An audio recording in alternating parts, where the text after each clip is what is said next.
Hi, my name is Lindy Reamer, and like Sarah, I will also be attending Baylor University in the fall. I will start off by telling you a little bit about my family. I have two sisters, Lexi and Lily, and two parents, Robin and Scott. My parents are both Christians, so I was brought up in the church. My mom was always my Sunday school teacher in elementary school, and I went to a Christian summer camp called Camp Ozark. In middle school, however, my world was rocked. I was 11 years old, 1 week shy of my 12th birthday, and my mom had just been diagnosed with stage 3 breast cancer. I didn't know how to react, so naturally I became very angry. I was annoyed with my dad telling me to be strong for my little sisters, and I was upset at how weird everyone around me acted, including my friends. My friends were sappy and looked at me as though I was the one that had the dreaded illness. All of it made me even more upset, annoyed, and angry than I already was. I spent little time at home, but when I was with my family, I acted out. I did not realize my anger, although everyone else around me seemed to.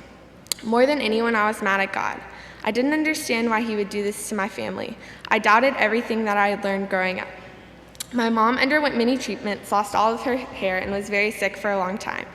During her illness, however, she forced Lexi and I to go on a mission trip to Pearlington, Mississippi, the summer after my 7th grade year. I did not want to go and would have rather stayed home with my friends and go on a church trip. This trip, however, changed my life forever.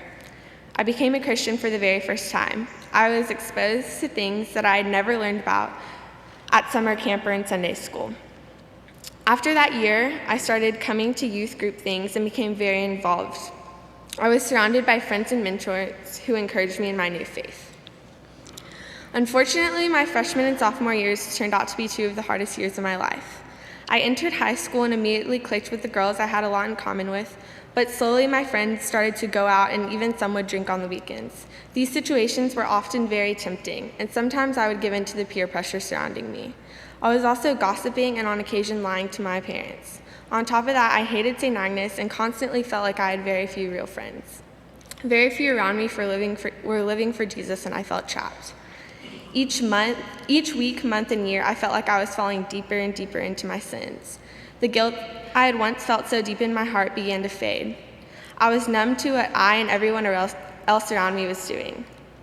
There were many nights of loneliness and longing for something more. I didn't know who to turn to, and I felt sometimes unworthy.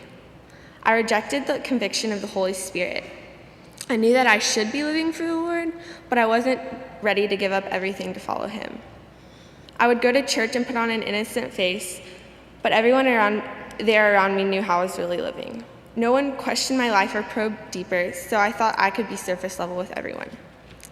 Ski trip of my junior year is where my life dramatically changed. A few months before this, I was sitting next to one of my friends at church, and she highlighted a verse in my Bible. I read over it once, but didn't really think anything of it. Later on, during the ski trip, another friend was praying for me, and she prayed the same verse over me. It's 2 Timothy 2:22. It says, "Flee the evil desires of youth and pursue righteousness, faith, and love and peace, along with those who call out on the Lord of a pure heart." This verse literally changed everything. I began praying that this verse become real in my own life. Over ski trips, I wrestled with my doubts and with the sins I was committing. I talked to my friends and youth leaders on this trip because I really wanted to know what living like a Christian looked like. I know that during this trip, the Holy Spirit radically changed my heart. There was not one specific moment that this happened, but the talks given by leaders, the times of worship, and the conversations all jointly convicted me. I no longer wanted to live a life full of sin, but I wanted to chase after Jesus. I went home to Houston a different person.